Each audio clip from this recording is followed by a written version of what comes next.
Well, what was the purpose of the miracles? Some people say, those miracles were just there to prove he had power and that he's the Son of God. Maybe. I don't think so.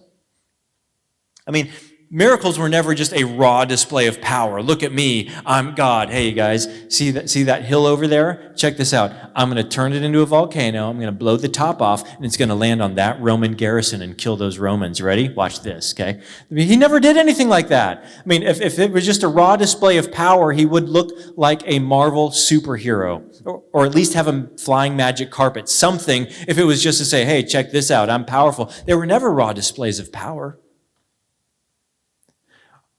Were they things he did just because he could? I mean, it's not really my mission. I'm here to reunify heaven and earth, but golly, you need help. Okay, guys, hold on for a second. This person needs help. I'll have to go help him. Is that why? No, it's not the reason why either. The reason why Jesus did miracles was because they were signs, as Nicodemus said. They're signs. A sign points to something. It indicates something. And in the case of miracles, they pointed to the past and they pointed to the future. Let me give you some examples. Why did Jesus heal people who had physical ailments? People were blind, they were deaf, they were paralyzed, they had leprosy. Why did he do those kinds of miracles? Because he said, in the beginning,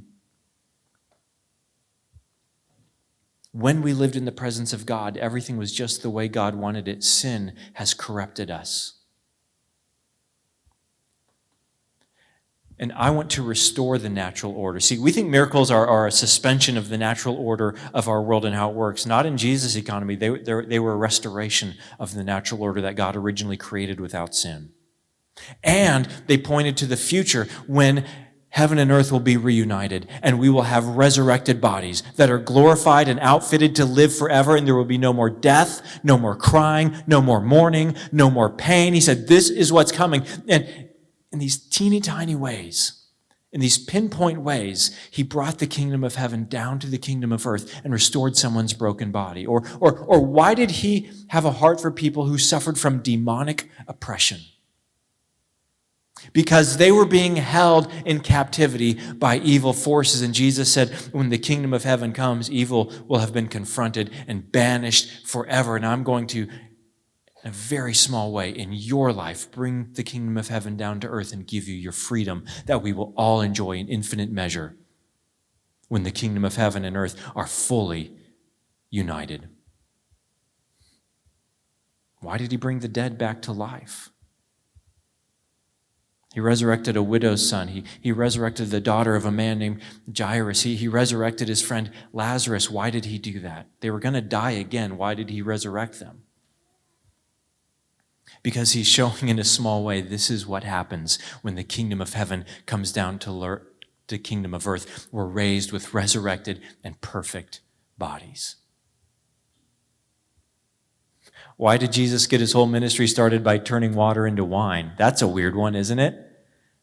He's at a wedding party. He's at a wedding reception. They run out of alcohol.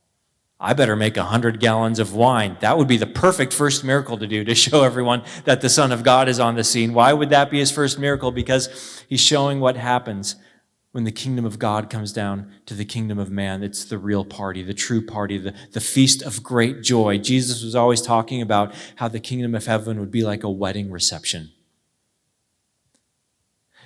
In fact, he talked about the kingdom of heaven being like getting married, because marriage is to be the covenant that two people enter into, and they become one, and they live that way till death do them part, except in heaven there's no death. He said it's going to be the ultimate feast, the ultimate banquet, the ultimate celebration, the ultimate party. In every single one of his miracles, that's what he's doing. He's in a small, tiny, pinpoint way, showing what happens when the kingdom of heaven comes down to the kingdom of earth.